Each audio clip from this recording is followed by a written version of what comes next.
즐거운 이야기, 밝은 이야기를 나누며 시청자 여러분들을 즐겁게 해드렸던 당금. 이번에는 진지한 이야기도 해볼까 합니다. 대학생들의 눈으로 이슈를 바라보고 생각을 나눠보는 당금 정규 프로그램 당금 이슈. 그 첫 번째 시작은 모카, 꽁, 닉, 선실버와 함께 지금 시작합니다. 네, 오늘부터 정규 코너인 당금 이슈로 청취자 여러분들께 인사드리게 됐습니다. 당금 이슈는 메인 DJ인 저 모카와 고정 패널인 닉, 오니님과 함께 만들어갈 예정인데요. 오늘은 꽁님과 선실버님도 함께 하시는데 오니님은 개인적인 사정으로 이번 주 녹음에는 참여하지 못하시고 선실버님은 잠시 후에 다시 자리에서 인사를 드릴 예정입니다. 네, 그럼 다른 분들 한 주 동안 어떻게 지내셨나요? 네, 저는 저번 주까지 제가 등록했던 보컬 학원에서 마지막 수업을 받았습니다. 그렇게 하고 또 제 대학 동기와 합주를 해야 할 일이 있어서 만나서 합주 연습도 하고 그렇게 지냈습니다. 네, 방금 목소리의 주인공은 닉님이셨고요. 네, 안녕하세요. 다시 인사드리게 된 꽁입니다. 네, 저는 이번 주에 참 힘든 시간을 보냈는데요. 그 이유 중에 하나는 아니지만 여하튼 이번에 당금 시즌 3를 맞이해서 유튜브 채널에 많은 변화가 생겼죠. 눈치채셨겠지만 채널 아트도 변경이 되었고 프로필 사진도 변경이 되었고 아우트로까지 변경이 되었었습니다. 네, 그걸 좀 만드느라 한 주가 빨리 가더라고요. 네, 아무튼 이 당금 이슈라는 코너가 이번에 새로 만들어졌는데 참여하게 돼서 굉장히 설레는 마음으로 이 자리에 있습니다. 네, 다들 즐겁고 바쁜 한 주를 보낸 것 같습니다. 아직 안 오시거나 함께 해주시지 못한 분이 계시지만 그래도 본격적으로 시작을 해볼까 합니다. 다들 준비되셨나요? 네. 네, 당금 여러분들 다들 유튜브 많이 보시나요? 네, 되게 많이 보고 있습니다. 제가 그 중에 제일 많이 보는 분야가 이제 기타 관련된 음악 분야랑 그다음에 운동, 헬스 분야 이 정도 되겠습니다. 네. 피지컬 갤러리 그런 거. 피지컬 갤러리는 점점 예능으로 가고 있어서 시청하지. 빡빡이 아저씨. 네. 네, 꽁님은 자주 보시나요? 저는 매일 이제 자주 볼 수밖에 없는 약간 유튜브 쪽에 관심이 많기 때문에 직업적으로도 관심이 많기 때문에 자주 볼 수밖에 없는 상황이고 저는 근데 구독은 자주 안 하는 것 같아요. 여러 분야를 많이 보지만 그래도 구독자가 한 120명 정도 되는 것 같으니까 좀 많이 보는 편이라고 할 수 있겠죠. 보통 알고리즘으로 그렇게 찾아가고? 보통은 그렇게 찾아가거나 아니면 그냥 제가 관심 있는 분야를 검색해서 보는 것 같아요. 저는 게임에 특히나 관심이 많다 보니까 어떤 특정 게임을 검색해서 어떤 아무나 찾아서 들어간다던가 그런 게 좀 많은 것 같아요. 그렇군요. 모바일 유튜브 어플로 보면은 홈, 그다음에 이슈, 구독 이렇게 칸으로 나눠져 있고 이제 PC로 봐도 이슈란이 따로 있잖아요. 이제 유튜브 인기 동영상 차트를 열어보면 참 희한하게 죄송합니다, 해명합니다 이런 유명 유튜버들의 사과 영상, 해명 영상이 꽤 많이 보입니다. 그래서 오늘 우리 당금 이슈가 첫 번째로 다룰 키워드는 바로 이 영상들의 원인이 되는 뒷광고입니다. 네, 뒷광고 다들 알고 계시나요? 광고면 광고지 뒷광고는 또 뭔가요? 네, 뒷광고를 잘 모르시는 분들을 위해서 닉이 정리해왔습니다. 뒷광고란 시청자들에게 광고라는 것을 말하지 않고 광고가 아닌 척하며 하는 광고를 말하는 신조어입니다. 다시 말해 광고주로부터 돈을 받고서 광고를 의뢰해 받았는데 마치 자신이 직접 구매한 것처럼 속이며 영상을 만들어 올리는 행위를 말합니다. 이 뒷광고라는 개념은 어느 한 유튜버가 라이브 방송을 하면서 유명 유튜버들의 부정을 폭로하면서 세상에 나오게 되었습니다. 그렇군요. 그러면 유명 유튜버들의 부정 어떤 내용이었나요? 네, 유튜브 A씨는 라이브 방송을 통해서 다수의 유명 유튜버들이 뒷광고를 하고 있다는 내용과 함께 한 유명 MCN의 대표가 금전적 이익을 위해 회사를 매각시키려 한다는 의혹을 주장했습니다. 이 방송 당시에 지목당한 MCN 대표가 라이브 방송에 접속하여 A씨와 설전을 벌이며 대중들의 이목을 집중시켰죠.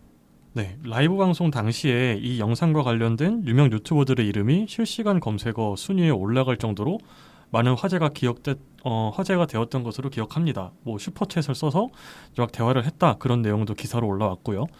네, 그래서 이 유명 유튜버 A씨가 밝힌 의혹들 모두 사실이었나요? 네, 저도 조금 조사를 해왔는데요. 일부는 맞고 일부는 아닌 부분이 있었습니다. 우선 MCN 대표와 관련된 내용의 경우 라이브 방송 다음 날 유튜브 A씨는 저조차도 인정할 수 없는 발언이라는 말과 함께 사실이 아니었다고 사과하였습니다. 하지만 뒷광고와 관련해서는 해당 내용들이 대부분 사실로 밝혀졌습니다. 이에 많은 시청자들은 실망을 하였고 해당 유튜버들은 사과 영상을 올리고 있는 상황입니다. 네, 이런 사과문, 사과 영상들에 대한 동영상들이 계속 유튜브 핫 동영상으로 선정이 되고 뒷광고 관련해서 대중들이 매우 분노하고 반응이 뜨거운 상황입니다.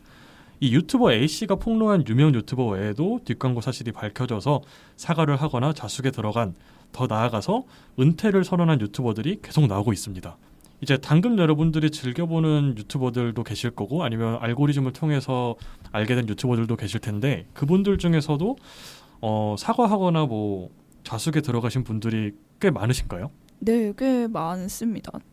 저는 아까 게임 영상을 주로 본다고 말씀을 드렸지만 사실 지금 뒷광고 이슈가 가장 크게 일고 있는 먹방에 관련해서도 영상을 꽤 많이 챙겨보는 편이었는데요.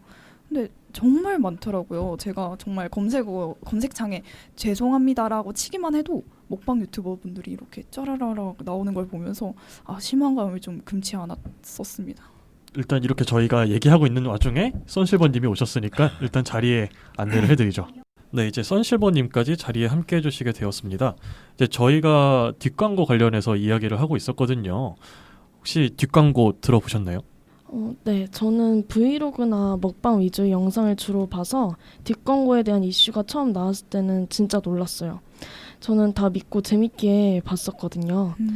처음에는 약간 배신감이 들다가도 자세히 알아보면 잘못이 아닌데 주변 분들에 의해서 피해를 받는 분도 계셨다는 걸 알았어요. 네, 그래서 제가 종종 보던 유튜버 분이 뒷광고를 사과하는 영상을 봤는데 이게 한 명의 실수로 인해서 누군가가 은퇴를 해야 된다는 영상을 봤을 때는 참으로 안타까웠습니다. 그렇죠. 혹시 닉님은 뭐 뒷광고 관련해서 보신 유튜버들이나 아니면 그런 게 있는지? 제가 사실 이 당금 이슈를 준비하기 위해서 뒷광고라는 걸 알아봤습니다. 사실 그전에는 이 이슈에 대해서 잘 인지를 못하고 있었어요. 왜냐하면 제가 주로 구독하는 채널들의 분야가 음악이거나 헬스이다 보니까 이걸 가지고 어떻게 뒷광고를 할 거리가 없었거든요. 그래서 저 같은 경우는 뒷광고란 말을 전혀 모르고 있다가 이 단어를 검색을 해서 갖가지 정보를 알게 됐는데 의외로 뒷광고 사태로 인해서 은퇴를 결심하신 분들도 계시더라고요. 그런 내용을 보면은 확실히 뒷광고라는 사태가 단순히 구독자와 채널 컨텐츠 제작자 신뢰 관계 문제뿐만이 아니라 유튜브 컨텐츠 제작상의 문제까지 심리를 끼칠 수 있는 좀 심각한 문제라고 생각을 합니다. 그렇죠. 저는 게임 방송이나 저도 이제 음악 방송을 자주 보는데 게임 방송을 하시는 유튜버 분들의 경우에는 막 6년 전, 7년 전에 했었던 게임 영상까지 다시 수면 위로 올라오더라고요. 그래서 어떤 분은 그때 했던 거는 광고 영상이 맞았고 근데 이제 그때의 생방송 당시에는 얘기를 했었는데 유튜브에 올린 동영상에는 그거를 그때 당시에 인지를 못해서 해야 된다는 걸 인지를 못해서 올리지를 못했다 이런 분들도 계시고 근데 또 사과문 써서 이제 또 자숙하시는 분들도 계시고 그래서 이게 참 하나의 뜨거운 이슈죠. 그래서 이제 뒷광고와 관련해서 또 나타나는 이슈가 되었던 게 이제 의료법 광고죠. 혹시 그것도 들어보신 적이 없나요? 그 헬스 유튜버들이나 그런 쪽 관련해서? 제가 주로 찾아보는 게 운동 방법에 대한 거고 뭐 프로틴이나 그런 헬스 영양제 같은 거는 거의 찾아보지 않기 때문에 잘 모르고 있었습니다. 그리고 의료법이랑 관련한 그 광고는 보통 그 마스크 있잖아요. LED 마스크. 그렇죠? 거기에서 가장 큰 문제가 있었다고 알고 있는데 사실 그게 뒷광고라기보다는 허위 광고에 가까워서 사실 여기서 다루기는 조금 어려울 것 같습니다. 그렇죠. 그러니까 이제 광고와 관련해서 참 이슈가 많이 터진 거잖아요. 네. 제가 말씀드렸던 의료법 그 이슈 같은 경우에도 이제 유튜버들이 브이로그를 촬영하거나 할 때 그 병원이나 이제 한의원 상호가 들어가 있어서 아. 그것 때문에 사과를 하신 분들도 계시고 네. 네, 그래서 이 뒷광고라는 게 뒷광고를 포함해서 광고라는 것 자체에 대중들이 많이 조금 민감하게 반응하고 많이 분노를 한 것 같아요. 네, 확실히. 그리고 이제 아까 6년 전, 7년 전 말씀을 해주셨잖아요. 그때는 그 유료 광고 피드라는 게 없었던 시절이거든요. 그래서 이제 설명란에만 간단히 적어주고, 그리고 예전에는 협찬이랑 광고도 굉장히 혼용되어서 많이 쓰였기 때문에 물론 그러면 안 되지만 그때는 인식이 적었으니까 그런데 그런 것 때문에 오히려 더 뭐 지금 와서 왜 수정을 하느냐, 뭐 협찬이냐, 뭐 광고냐 이런 문제들이 더 뜨겁게 끓고 있는 것 같아요. 그렇죠. 그러니까 어떻게 보면은 6, 7년 전에 그러니까 6, 7년 전에는 문제가 없었다가 왜 올해 갑자기 이렇게 이슈를 받냐라고 생각을 해보면 유튜버 시장이 그 유튜브 크리에이터 시장이 레드오션이 돼버렸잖아요. 그리고 이제 구독자가 어느 정도 수준만 되더라도 월 수익이 300이 넘어가고 막 일반 직장인분도 많고 그러니까 대중들의 관심이 수익 구조에 쏠릴 수밖에 없는 상황이죠. 그래서 이 뒷광고 이슈가 또 어떻게 보면은 딱 이번에만 논란이 됐던 이슈는 아니잖아요. 네. 이 뒷광고 논란과 관련해서 이전에도 뭔가가 있었죠. 사실 뒷광고 논란은 다른 형태로 이전에도 존재해 왔습니다. 바로 내 돈 주고 내가 산, 즉 내돈내산 이슈였죠. 이때에도 후원을 받았지만 내돈내산이라 하면서 시청자들 속인 유튜버, 연예인들이 밝혀지면서 한동안 계속 이슈가 되었었어요. 당금 여러분들도 유튜버를 자주 시청하시죠? 뒷광고와 내돈내산 어떻게 생각하시나요? 네. 사실 뒷광고와 내돈내산이 참 연결되면 안 되는데 안 되는 그쵸. 건데 참 내돈내산이 투명하게 이루어져야 되는데 이렇게 연결이 된다는 게 저는 좀 화가 나요. 정말 사실 저도 이제 한 유튜버를 믿고 물품을 산 적이 있었어요. 그게 먹을 거였는데 저는 자취를 하다 보니까 진짜 맛있게 보여서 시킨 건데 진짜 알고 보니까 그게 광고라는 거예요. 물론 저는 맛있게 먹었긴 했지만 만약에 그 제품을 그 광고인 걸 모르고 구입하신 분들이 맛까지 없었는데 나중에 봤더니 광고다? 얼마나 화가 나겠어요. 그런 걸 보니까 진짜 뒷광고와 내돈내산은 정말 연결되면 안 되는 것이다. 뒷광고는 진짜 하면 안 된다라는 생각이 들더라고요. 그렇죠. 이게 사실은 이 유튜버 그러니까 우리가 이제 앞에서 설명을 해드렸을 때 이 사태가 유명 유튜버 A 씨가 라이브 방송을 통해서 폭로를 하면서 이렇게 점화가 됐다라고 말씀을 드렸는데 그 유명 유튜버 A 씨가 원래는 그 내돈내산으로 처음에 그 언론에서 밝혀져서 문제가 됐던 게 연예인 두 분이셨죠. 이제 강민경 씨랑 이제 한혜연 씨. 이 한혜연 씨와 관련해서 그 내돈내산과 관련해서 문제가 있으셨던 분이셨어요. 내돈내산 관련해서. 그래서 자숙을 하시고 오시다가 이제 라이브 방송에서 음주 방송을 하시면서 이제 이 사태가 불거진 건데 참 이런 거 보면은 뒷광고랑 내돈내산이 분리가 돼야 되는데 분리가 안 돼서 많은 대중들의 화를 사고 있는 것 같습니다. 네. 혹시 내돈내산 생각하고 계신 게 있으실까요? 저는 타 유튜버들이 제작한 관련 영상들을 보고 이 사태에 대해서는 어느 정도 인지를 하고 있었는데요. 그 내돈내산이라는 말 자체가 뒷광고랑 엮어서 생각을 해보면 말이 안 되는 단어죠. 내돈내산이라는 게. 저는 이 내돈내산이라는 컨텐츠를 이렇게 생각했습니다. 어떻게 보면 이게 기업의 부당거래 유형이 될 수 있지 않나. 무슨 말이냐면 광고 포함 혹은 유료 광고입니다 라고 적시하지 않은 상태에서 구독자분들이 해당 컨텐츠 제작자의 동영상을 보게 된다면 사실상 구독자하고 컨텐츠 제작자 간의 관계는 어느 정도 개인적인 호감이 있어야 형성된다고 생각을 하거든요.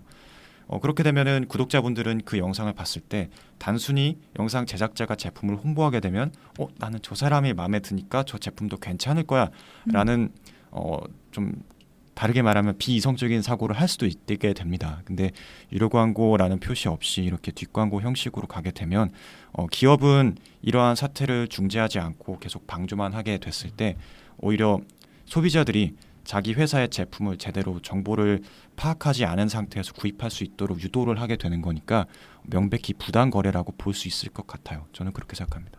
네, 이게 정말 화나는 부분입니다. 맞아요. 선실버님은 뭐 내돈내산 컨텐츠를 직접 보신 적이 있으신가요?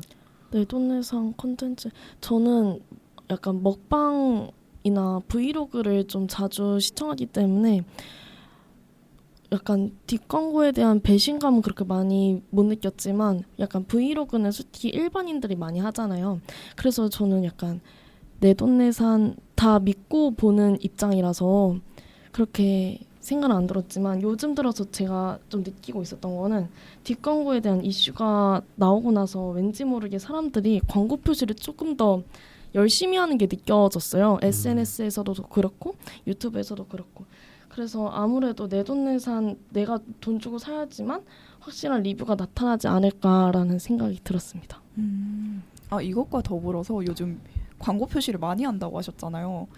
그래서 요즘은 앞 광고가 되게 뜨고 있다는 거 아세요? 그쵸. 앞 광고요? 네. 어. 그러니까 대놓고 광고를 하는 형식이 그 유튜버 분들 중에서 그분 있잖아요. 나다 하시는 그분 네네. 있잖아요. 그분도 대놓고 광고를 하는 걸로 유명하신데 이제 그분은 이제 이 사람은 클린하다. 이 사람은 뒷광고 걱정이 없겠다. 막 이러면서 보는 경우도 있고 게다가 요즘은 예능도 대놓고 PPL을 하는 시대잖아요. 그래서 맞아요. 그런지 뒷광고가 더욱 욕을 먹고 있는 게 아닐까라는 생각도 해봅니다.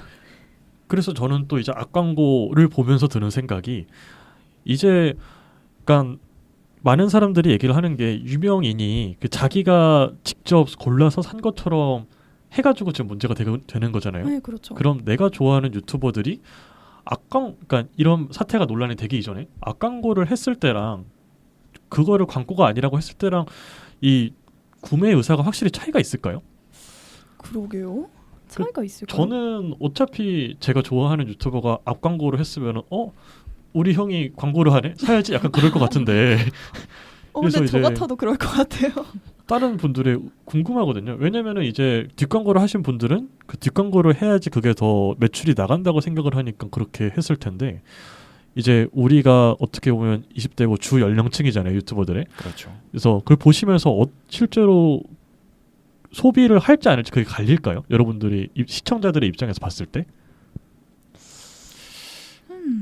근데 앞 광고라는 게 지금은 이제 인식이 좋아졌지만 예전에는 좀 과도하게 앞 광고를 하면은 이 사람 돈에 약간 미친 건가? 약간 이렇게 좀 고가운 시선으로 볼 때도 있었거든요. 그래서 지금은 딱히 뭐 앞 광고가 오히려 더 뜨는 시대지만 옛날에는 좀 소비 욕구가 달랐을 것 같다는 생각이 들어요. 내가 샀으니까 너희도 한번 사봐라. 이거랑 이거 내가 지금 광고하는 건데 사줘. 이거랑은 조금 다르지 않을까라는 생각을 해봅니다. 저 같은 경우는 앞 광고가 오히려 소비자가 정보를 판단하는 데 좋은 기준이 될 수 있다고 생각을 하거든요. 오히려 광고 포함이라는 문구로 너무 아주 적나라한 표준적인 광고 영상을 만들면 구독자분들께서는 이렇게 생각하실 수도 있을 것 같아요. 저 형 잘 나가다가 갑자기 왜 광고를 받아 이렇게 생각할 수 있는데 그렇죠. 앞 광고를 대놓고 하면서 오히려 적나라하게 유머러스하게 만들면 저거 일부러 웃기게 만들었구나. 실제 후기를 보고 내 유튜버의 앞 광고 영상을 보면서 그 중간 지점을 생각해야겠다. 이런 판단 기준을 설 수 있을 것 같다고 생각합니다. 네, 그렇죠. 유머러스한 게 좀 중요한 것 같아요. 이 앞 광고를 얼마나 재치 있게 하느냐. 그게 그 나다 하시는 분도 재치 있어서 뜬 거지.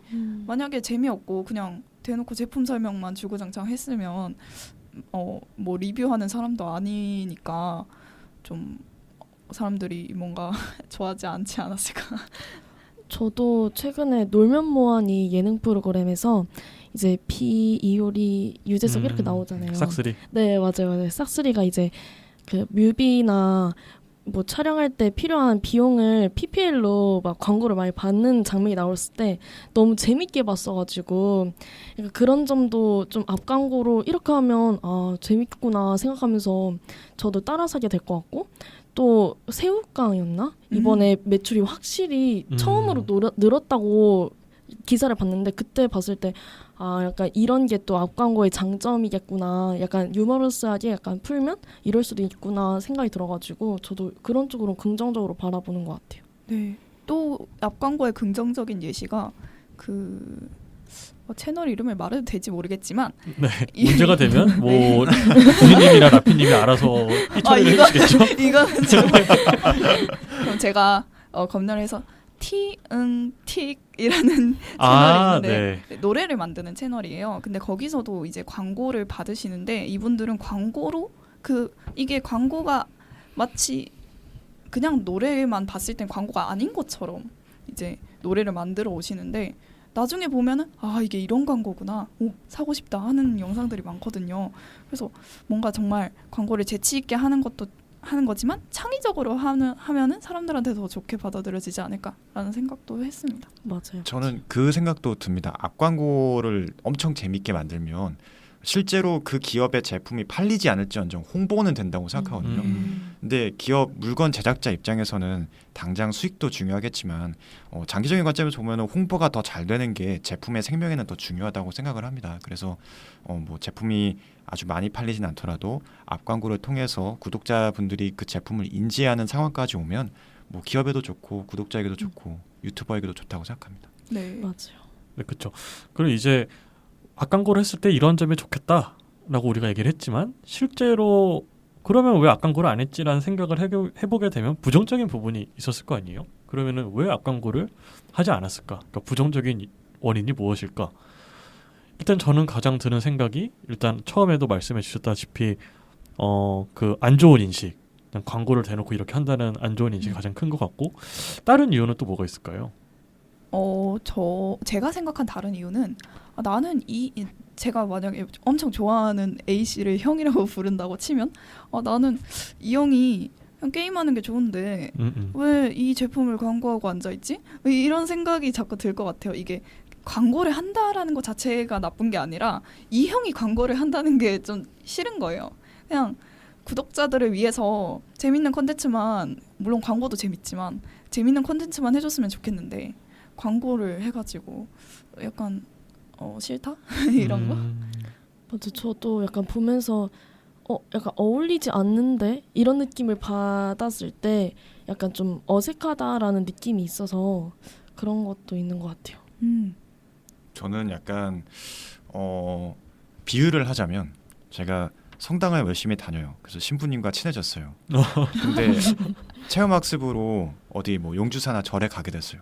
근데 가보니까 신부님이 거기서 절하고 계세요. 그럼 신부님 무슨 뭐 하세요? 나도 한국인이야 이러면서 나도 한국 문화를 즐기고 싶었어. 그러면은 배신감은 들겠죠. 그게 사실 절에 가서 부처님을 보고 그냥 뭐 인사하고 이거는 잘못된 게 아니잖아요. 근데 단순히 우리 보는 사람 입장에서는 기본적으로 그냥 개인적으로 마음에 안 든다라는 이유로 그렇게 뒷광고가 성행하지 않았나 싶습니다. 결국은 종합해 보면은 뭐 안 좋은 이유와 이제 좋은 이유를 이제 종합해서 보면은 자신의 채널 컨텐츠와 어느 정도 카테고리가 맞게 해서 앞광고를 하면은 다들 뭐 즐겁게 보지 않을까. 결국 이게 결론이겠네요. 그렇죠. 그렇죠. 그리고 이 얘기들의 핵심 요지는 거짓말을 하지 말자인 거죠. 그렇죠. 왜 거짓으로 광고를 안 한 것처럼 속여서 사람들을 기만하느냐, 이게 가장 큰 쟁점인 거죠. 네. 그리고 이제 저는 이 뒷광고 이슈 관련해서 또 하나 여러분들과 생각을 나눠보고 싶은 게 바로 이 사과 영상, 해명 영상입니다. 이제 사과 영상 말고 우리가 일반적인 상황, 이제 대표자로서나 아니면 뭐 사회 하나의 구성원을 했을 때 반성문, 사과문 이렇게 많이 쓰잖아요. 그렇죠. 그리고 이 사과문의 가장 모범적인 예시로 여겨지는 게 이제 삼성전자 부회장, 지금은 회장이시겠죠. 뭐 삼성전자 이재용 회장이 썼었던 그 사과문이 가장 모범적인 사례로 뽑히는데 이번 뒷광고 이슈와 관련해서도 오히려 사과 영상을 올렸는데 더 비판을 받고 있는 분들도 계십니다. 그래서 왜 이러한 비판이 일까? 그러니까 사과 영상이나 해명 영상을 올렸을 때 어느 부분이 부족해서, 그러니까 우리 대중들이 원하는 요소는 무엇이고 어떻게 사과를 해줬으면 좋을 텐데 도대체 그 사람들이 어떻게 했길래 대중들은 더 분노를 하고 그러는 것일까? 라는 걸 한번 좀 의견을 나눠보고 싶어요. 저도 그 부분에 대해서 집에서 혼자 생각을 해봤거든요. 왜냐하면 저는 뒷광고 사태가 터지자마자 이 사람들이 또 논란 영상을 사과 영상을 올리겠구만 하면서 이제 좀 약간 어디에 홀린 듯이 죄송합니다를 쳐보고 엄청 많이 찾아봤단 말이에요. 근데 다 약간 욕을 먹으시는 분들의 공통적인 특징이 마치 나는 정말 거기에 대해서 아무것도 몰랐는데 휘말린 것처럼 음. 얘기를 많이 하시더라고요. 시청자분들이 원하는 거는 내가 이런 부분을 잘못했고 앞으로는 이렇게 하겠습니다. 정말 죄송합니다. 이렇게 약간 깔끔한 사과문을, 깔끔하지만 좀 사실만을 말하는 사과문을 원할 텐데 거의 대부분이 나는 몰랐다. 너무 슬프다. 속상하다. 죄송합니다. 죄송합니다. 약간 이런 감정에 치우친 사과문 때문에 오히려 분노를 하고 계신 거 아닐까라는 생각을 좀 조심스럽게 해봅니다. 유튜브 시스템을 보면 커뮤니티 기능이나 댓글 기능이 굉장히 활성화되어 있는데요. 이런 걸 토대로 구독자하고 유튜브 콘텐츠 제작자 간의 신뢰도가 아주 높아질 수 있다고 봅니다. 구독자하고 콘텐츠 제작자 간의 신뢰도는 이 유튜버 프로그램이 성행할 수 있는데 아주 큰 요소인데요. 그렇게 생각을 해보면 만약에 유튜버가 뒷광고를 했다, 그래서 사과 영상을 올렸다, 이때는 신뢰를 기반으로 한 자들이 그 영상을 보고 있기 때문에 아주 솔직해야 한다고 생각을 해요. 저도 이 뒷광고 해명 영상을 몇 개 골라서 봤는데 구독자들한테 사과를 받는 경향과 받지 못하는 경향을 둘로 나눈다면 전자의 경우, 즉 사과를 받을 수 있는 경우는 솔직한 겁니다. 내가 몰랐든 알고 있었든 그것은 상관이 없고 내가 이 행위를 저질렀으니 잘못했습니다. 용서를 바랍니다. 였고, 그 다음에 용서를 받지 못하는 부류는 내가 몰랐다.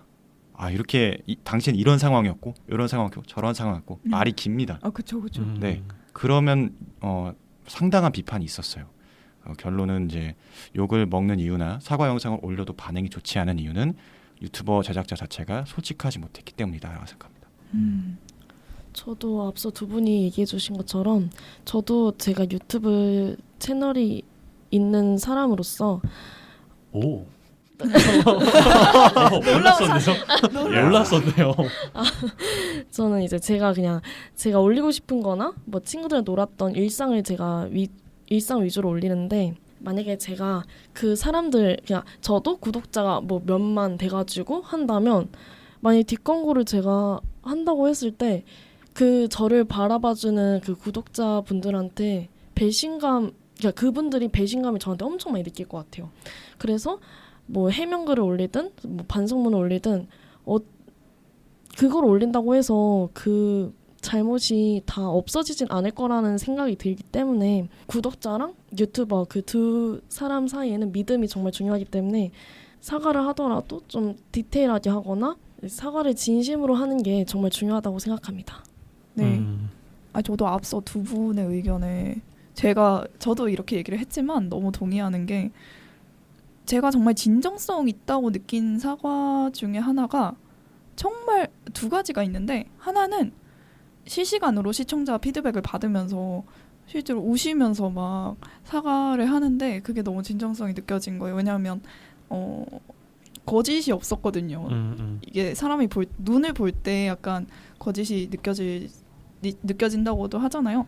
근데 그분은 정말 오시고 뭐 피드백 다 받을 거 다 받으시고 그렇게 실시간으로 하셨던 게 가장 진정성 있다고 느껴졌고, 또 하나는 엄청나게 이제 영상으로는 굉장히 간결하게 저는 어느 영상에서 이러한 것을 했기 때문에 잘못했습니다. 앞으로는 이렇게 하겠습니다. 죄송합니다. 하고 영상에서는 이렇게 간결하게 끝을 내고, 이제 설명란에 글로는 그 당시의 심경이나 이런 정말 디테일하게 잘못한 부분 이런 것들 다 짚어준 영상이 있었어요. 그래서 저는 그 두 영상이 정말 진실을 얘기해줬기 때문에 진정성이 있다고 생각을 했습니다. 그러니까 이제 여러분들 세 분께서 다 말씀해 주시는 걸 종합해 보면은 진정성 그리고 유대감 뭐 그러한 것에 기반을 해서 진심 어린 사과가 필요하다. 이제 뭐 사실 기반으로 하는 뭐 해명이 필요하다. 뭐 이렇게 정리를 할 수 있겠는데, 저도 이제 해명 영상, 사과 영상들을 같은 걸 보면은 어떤 유튜버들은 뭐 he is not Korean 막 이렇게 돼 있으면서 이제 막 그 조롱을 하는 댓글도 있고, 아니면 또 어떤 영상에서는 그럴 수 있지, 그 빨리 자숙하고 다시 건강한 모습으로 보길 바란다 이런 댓글도 있는 거 보니까 말씀하신 대로 그 신뢰 관계가 얼마나 돈득하고 평소에 영상을 올릴 때 얼마나 시청자들과 소통을 잘 했었는지 또 이제 이번 사태를 통해서 잘 정리가 되는 것 같아요, 보면서. 네, 그럼 이제 또 얘기해 볼 게 그러니까 이게 저도 당금 이슈가 처음이라서 이제 다 주제가 점점 많아지고 막 산으로 가는 것 같은데 그래도 한번 좀 얘기를 더 나눠보고 싶은 게 네네. 혹시 MCN에 대해서 아시나요? 네, 그런 거. 네, 그런 거. 혹시 아시나요, 딩글? 유튜버를 전문적으로 생산하는 회사 아닌가요? 생산이라고 보기엔 조금 애매하고 이제 관리를 해주는 거죠. 아, 관리. 네. 네. 그럼 여기서 간단하게 퀴즈 한번 갑시다. MCN이 뭐의 약자일까요? 아시나요? 모릅니다. 선시버님 아시나요? 미디어 다음에 땡! 잘 모르겠어요. 미디어 채널 네트워크. 그렇습니다. 오. 오. 네, 지식백과. 오케이. 네, 미디어 채널 네트워크. 그러니까 이제 원래는 이게 어떻게 시작된 거였냐면은 유튜버 시장들이 처음에 있었을 때 처음에 이제 막 한두 명씩 나왔을 때 그 유튜버들을 관리해주는 사람들이 있었다 그래요. 막 그러니까 매니저 같은 거였죠. 근데 이제 한 사람이 한 사람 원투원으로 하면은 너무 좀 복잡하니까 이 채널들을 여러 개를 묶어서 한 번에 관리를 해주자. 그래서 그 MCN이라는 개념이 생겼고 이제 그 시장들이 점점 그 뉴미디어 시대에 맞춰 점점 커지다가 레드오션까지 돼버린 거죠. 그래서 이제 저 같은 경우는 유튜버나 라이브 방송을 자주 보는 좀 그런 사람이라서 이 MCN과 관련된 논란들도 조금 들었는데 혹시 여러분들께서는 들어본 게 있으실까요? 저는 이게 MCN이라는 건지 잘 모르겠지만 어떤 유튜버 분은 소속사가 있다고 해요. 네, 이런 건 들어봤어요. 소속사. 근데 그거를 관리해주는 그런 건 안 들어봐가지고. 그 소속사가 MCN이라고 볼 수도 있지 않나요? 그러니까 네, 그렇죠. 좀 큰 MCN 그거는 소속사라고. 근데 요즘은 거의 소속사로 하는 것 같아요. 소속사가 MCN이고. 네. 네네네. 혹시 닉님께서는? 저는 이 개념 자체가 너무 생소해서 이게 그 유튜버 기획사 같은 건가요? 네, 그렇죠. 유튜버 연예기획사 약간 그런 느낌. 맞아요. 근데 저는 사실 뭔가 막 정확한 문제에 대해서 들어보진 않았지만 이 MCN 회사의 존재 이유에 대해서 생각해 본 적은 있거든요. 왜냐하면 이 유튜브 크리에이터라는 게 사실 너무 자유도가 높기 때문에 이걸 정말 한 곳에 묶어서 관리할 수가 있을까 하는 생각이 자꾸 들어요. 뭐 이 사람은 어떤 분야에서 어떤 채널을 운영 중이고 이 사람은 어떤 다른 분야에서 또 어떤 채널을 운영 중이고 이런 사람들을 어떻게 한데 모아놓고 어떻게 관리를 할 것인가 뭐 이런 것들을 정확히 모르다 보니까 회사가 왜 존재해야 되는 건지도 사실 잘 모르겠어요. 이번 뒷광고가 터지고 나서 더 그런 생각을 갖게 된 것 같아요. 사실은.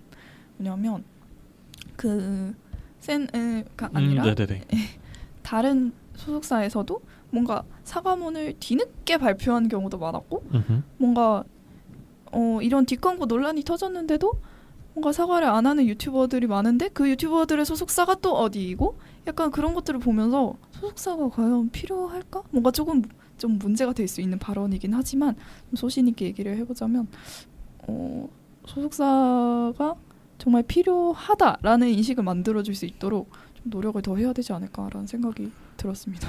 그렇죠. 그래서 이 뒷광고 논란에서도 MCN이 뒷광고를 물어다 주는 경우도 있었고, 네, 그렇죠. 그러니까 원래는 MCN의 역할이 말 그대로 관리자 역할이잖아요. 그래서 유튜브 편집 같은 것도 해주고, 뭐 썸네일도 만들어주고, 아니면 뭐 유명 유튜버 A와 B의 합방을 잡아주기도 하고, 막 그런 역할을 하는 건데, 이 뒷광고 사태에서는 그런 긍정적인 기능보다는 부정적인 모습이 앞섰고, 이제 레드오션이다 보니까 관리가 안 돼서 내부자 폭로가 나타나는 경우도 이번 사건을 통해서 막 이제 여기서 펑 저기서 펑 그러고 있는 상황인데 제가 듣는 한 시사 프로그램에서 나오신 유튜버 관계자분께서 또 이런 얘기를 했어요. 그러니까 이 MCN이라는 게 사실은 필요 없다. 그러니까 우리가 뭐 진짜 전문 방송인이면 모르겠는데 그냥 브이로그로 시작을 하거나 아니면 간단하게 뭐 노래로 시작하거나 그러신 분들은 그냥 자기가 혼자서 하다가 규모가 커지면 이제 관리가 힘들 때 찾는 게 MCN이지 처음부터 막 구독자 1만 명, 2만 명 그럴 때 굳이 찾을 이유는 없다라고 말씀을 하시더라고요. 사실 저도 거기에 동의를 해서 방금 그런 발언을 했던 거고 사실 MCN이 없더라도 큰 채널 아무리 큰 채널이더라도 MCN이 굳이 있어야 되나라는 생각까지 들어요. 저는 이번 뒷광고 사태를 통해서 왜냐하면 MCN 회사가 사실은 정확히 뭘 하는 회사인지 많은 사람들이 모르고 있는 상황이잖아요. 음흠. 그래서 그런 거를 제대로 알려줄 것이 아니면 굳이 있어야 될까 하는 생각이 듭니다. 네. 혹시 다른 분들은 뭐 더 그 MCN을 방금 이제 꽁님 얘기한 것도 들어보고 뭐 인터넷 기록에 나와 있는 자료들 찾아보니까 약간 회사인데 매니저 역할도 해주고 제작자 역할도 해주고 촬영 감독도 해주고 편집자도 해주고 말 그대로 유튜버는 촬영할 때 앞에서 촬영만 해주고 나머지들은 다 MCN이 해주는 것 같아요. 제가 듣기에는 네네네. 마치 이제 유튜버를 직원으로 두는 그런 시스템인 것 같은데 제가 볼 때는 유튜버들이 MCN을 필요로 하게 되는 이유가 한번 맞들리면 제작이 편하기 때문에 의존을 하게 되지 않나 싶어요. 이거예요. 네. 네. 진짜. 나는 카메라 앞에만 서면 돼. 그리고 컨텐츠 제작만 하면 돼. 이런 느낌으로 제작을 하면 나머지 품질은 평균 이상으로 보장을 해줄 테니까 유튜버들이 여기에 의존을 하는 경향도 생기지 않나 싶습니다. 네, 이게 진짜 맞는 말인 게 제가 방송 외주를 하고 있는 입장으로서 이게 방송하시는 분들이 특히나 구하기가 조금 힘들어요. 자기가 스스로 뭔가 편집자나 썸네일러나 이런 걸 구하기가 조금 힘들어요. 그래서 이런 회사를 더욱 찾게 되는 것이 아닐까. 근데 이런 회사를 그러니까 제 생각은 이거예요. 이런 회사를 이제 물론 맞들리면 헤어날 수 없지만 맞들리기 전에 굳이 회사의 그 편집자를 내가 회사에서 받아야 되느냐, 내가 직접 내 손으로 뽑으면 안 되느냐 이런 거죠, 살짝. 맞아요. 저도 아직 구독자가 30명밖에 안 되지만 근데 저는 제가 재밌어서 하는 채널인데 약간 맞들리면 좀 헤어나오지 못하긴 할 것 같아요. 네. 모든 게 다 해주니까 편집이고 뭐 촬영이고 그냥 저는 진짜 그 카메라 앞에만 서면 되는 입장이니까 진짜 헤어나오기 힘든 것 같아요. 네. 그쵸. MCN이라는 새로운 뭐 문화라 그래야 되나? 뭐 어쨌든 새로운 사업 구조에 대해서도 한번 생각해보는 자리가 되었습니다. 어떻게 얘기를 하다 보니까 여기까지 왔네요. 네. 관련이 있으니까 여기까지 왔겠죠. 네, 그렇죠. 네, 2020년 많은 국민들의 관심과 분노로 산 유튜버들의 뒷광고 논란. 어떤 사람들은 뒷광고가 심각한 범법 행위도 아닌데 너무 과민 반응하는 것 아니냐고 말합니다. 마약, 폭행, 그리고 성추문들에 비해서 이번 뒷광고 논란 가벼운 문제일 수도 있습니다. 그러나 유튜버들은 연예인들처럼 대중들의 사랑을 받는 직업입니다. 대중들은 유튜버들의 모습을 보고 소통하며 유대감을 형성합니다. 이번 뒷광고 논란은 이런 유대감을 배신하는 행위이기 때문에 다른 논란들보다 더 대중들에게 질타를 받는 것이 아닐까요? 네, 지금까지 당금 이슈였습니다. 네, 저도 이제 이거 하면서 계속 떨렸는데 자, 이게 처음으로 진행해본 당금 이슈 다들 어떠셨나요? 네, 먼저 닝님부터. 네. 제 입장에서는 이제 3기로 들어온 지 얼마 안 됐는데 이렇게 진지하고 시사적인 이슈를 맡아서 아이고. 네, 지금 심장이 터질 뻔했습니다. 이제 앞으로 2주마다 계속 봐야 돼요. 우리. 그러게요. 폐활량이 늘어날 것 같아요. 기대하고 오케이. 있겠습니다. 네, 이제 고정 패널은 닝님이랑 오링님이고 이제 오늘은 일반 패널로 참가해주신 꽁님은 어떠셨나요? 저는 사실 좀 조마조마했어요. 왜냐면 제가 말실수를 할까봐. 왜냐면 뒷광고라는 게 사실 아직까지 좀 확실하지 않은 부분도 너무 많아서 이게 또 말을 잘못했다가는 큰일이 날 수도 있겠다 하는 생각이 너무 많이 들어서 저도 심장이 터질 뻔했고 그리고 많은 사람들이 뭔가 뒷광고나 이런 것들에 좀 경각심을 가져서 앞으로는 좀 유튜브 그런 문화가 좀 건전하게 아주 깨끗하게 이어져 갔으면 좋겠다는 생각이 들었습니다. 그렇죠. 어떻게 보면 우리도 크리에이터겠죠? 그럼요. 그렇죠. 저희 구독자가 100명이 넘는데요. 그쵸. 맞아요. 손실모님. 네, 저도 이제 3기로 들어온 지 얼마 안 됐는데 이런 민감하기도 하잖아요. 요즘엔 이게 큰 이슈다 보니까. 그렇죠. 그래서 이런 민감한 이슈로 이렇게 긴 얘기를 하는데 그 도중에 계속 저도 심장이 너무 벌렁벌렁거렸고 제가 말 실수를 엄청 많이 하는 건 아닌지 이런 생각도 너무 많이 들어서 떨린 이슈에 대한 이야기를 했습니다. 네, 이제 오늘 우리가 이렇게 이슈에 대해서 얘기를 하고 이제 2주 아마도 2주 간격으로 저희가 녹음을 하지 않을까 싶어요. 이제 계속 이렇게 녹음을 해나가면서 이제 저희도 최대한 정확하게 의견을 나누고 정확한 정보로 이야기를 하려고 하는데 가끔씩 안 그럴 수 있는 게 들어갈 수도 있을 거란 생각이 들어요. 지금 이렇게 한번 진행을 해보니까. 그래서 만약에 청취자 여러분들이 들으시고 조금 이거는 조금 사실과 다르지 않나요? 이거는 조금 잘못된 것 같은데 라는 의견이 있으시면 자유롭게 유튜브에선 댓글란 아니면 팟빵에서도 댓글란이 있죠. 네, 거기다가 자유롭게 의견을 남겨주시면 저희가 확인해서 수정을 하겠습니다. 네, 앞으로 더 다양한 이슈를 대학생들의 눈으로 여러분들께 전달해 드리겠습니다. 꼭 최신 이슈가 아니어도 좋습니다. 우리 활발하고 재미있는 당근 멤버들이 이 이야기를 해주었으면 좋겠다 하는 이슈가 있다면 팟빵 게시판과 유튜브 영상 댓글란에 적어주세요. 저희가 확인해서 준비하겠습니다. 일상의 끝이자 휴식의 시작인 금요일, 당신들의 금공강 당금 이슈는 다음 이 시간에 다시 찾아뵙겠습니다. 지금까지 대본과 DJ의 모카, 패널의 닉, 꽁 선실버 였습니다. 네, 일상의 끝이자 휴식의 시작인 금요일, 당신들의 금공강은 다음 주에 다시 찾아오겠습니다. 청취해주신 여러분 감사합니다. 안녕.